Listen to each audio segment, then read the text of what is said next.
Ας ρίξουμε μια γρήγορη ματιά στο πώς μπορούμε να αποδομήσουμε προληπτικά την ιδέα ότι ο φεμινισμός βλάπτει τις γυναίκες. Λοιπόν, το υλικό μας έρχεται από το Greece Fact Check. Είδαν πως μια συγκεκριμένη μορφή παραπληροφόρησης επιμένει. Ο ισχυρισμός ότι ο φεμινισμός, αντί να βοηθά, τελικά βλάπτει τις γυναίκες.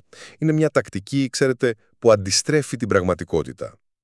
Πρώτον, αυτή η παραπληροφόρηση πατάει πάνω στους φόβους μας για την αλλαγή, τη νοσταλγία ίσως για πιο παραδοσιακούς ρόλους, χρησιμοποιεί κόλπα όπως η ψευδής αιτιότητα δηλαδή, ρίχνει το φταίχημα για δύσκολα κοινωνικά θέματα στον φεμινισμό ή φτιάχνει έναν αχυράνθρωπο, παρουσιάζει μια διαστρεβλωμένη εικόνα του φεμινισμού για να την πολεμήσει πιο εύκολα.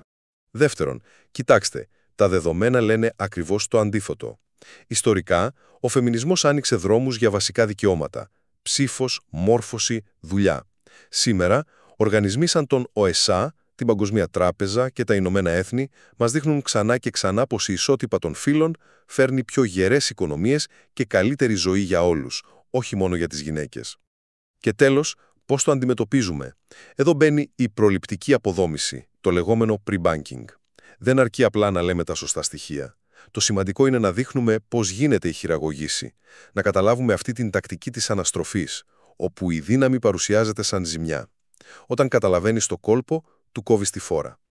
Συνοπτικά λοιπόν, ο φεμινισμός είναι δύναμη προόδου και το να αναγνωρίζουμε τις τακτικές παραπληροφόρησης εναντίον του είναι απλά άμυνα υπέρ της αλήθειας.